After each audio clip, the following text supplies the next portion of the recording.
Welcome to Garam Masala, the magic spices of cooking.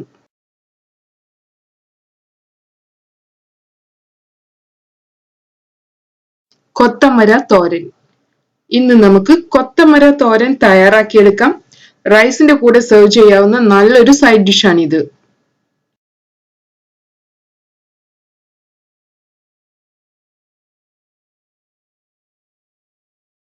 ഇതിനു വേണ്ടി ഞാൻ ചോപ്പ് ചെയ്ത് വെച്ചിട്ടുള്ള 1 കപ്പ് കൊത്തമരയാണ് എടുത്തിട്ടുള്ളത്.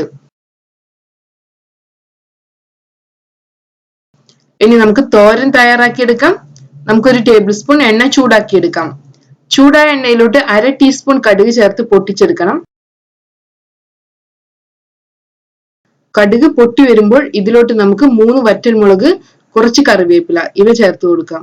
അടുത്തതായി നമുക്ക് 1.5 ടേബിൾ സ്പൂൺ റൈസ് ചേർത്ത് കൊടുക്കണം. കഴുകി വൃത്തിയാക്കി ഉണക്കിയെടുത്ത റൈസ് ആണിത്. നമുക്ക് ഇതിനെ ഒന്ന് മൂപ്പിച്ചെടുക്കാം. ഇനി ഇതിലോട്ട് നമുക്ക് ചോപ്പ് ചെയ്ത് വെച്ചിട്ടുള്ള സവാളയാണ് ചേർത്ത് കൊടുക്കേണ്ടത്. ഒരു മീഡിയം സൈസ് സവാളയുടെ പകുതി ഭാഗമാണിത്. നമുക്കിതിനെ പാനിലോട്ട് ചേർക്കാം. ഇതിനെ നന്നായി ഒന്ന് വഴറ്റിയെടുക്കാം.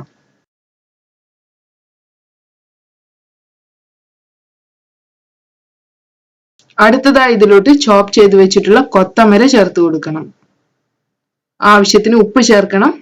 നമുക്ക് ഇതിനെ ഒന്ന് മിക്സ് ചെയ്തെടുക്കാം. ഇനി ഇതിനെ അടച്ചു വെച്ച് 3-4 മിനിറ്റ് വേവിച്ചെടുക്കണം.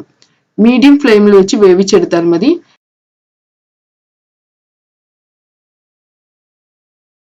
ഇടയ്ക്കിടയ്ക്കൊന്ന് ഇളക്കി കൊടുക്കണം. ഇതിലോട്ട് വെള്ളം ഒഴിച്ചു കൊടുക്കേണ്ട ആവശ്യമില്ല.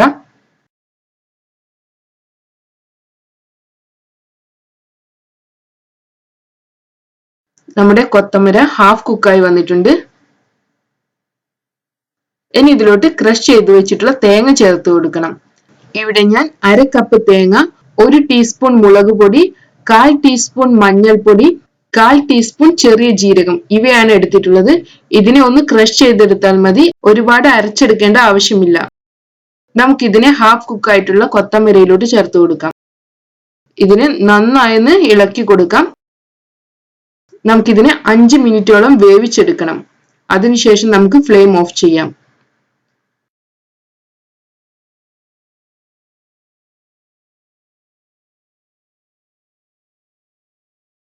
നമ്മുടെ തോരൻ റെഡി ആയിട്ടുണ്ട്. ഇനി നമുക്ക് ഫ്ലെയിം ഓഫ് ചെയ്യാം. അങ്ങനെ നമ്മുടെ ഈസി ആൻഡ് ടേസ്റ്റി കൊത്തമര തോരൻ തയ്യാറായിട്ടുണ്ട്. നമുക്കിതിനെ ചൂടോടുകൂടെ തന്നെ റൈസിന്റെ കൂടെ സെർവ് ചെയ്യാം. Thank you.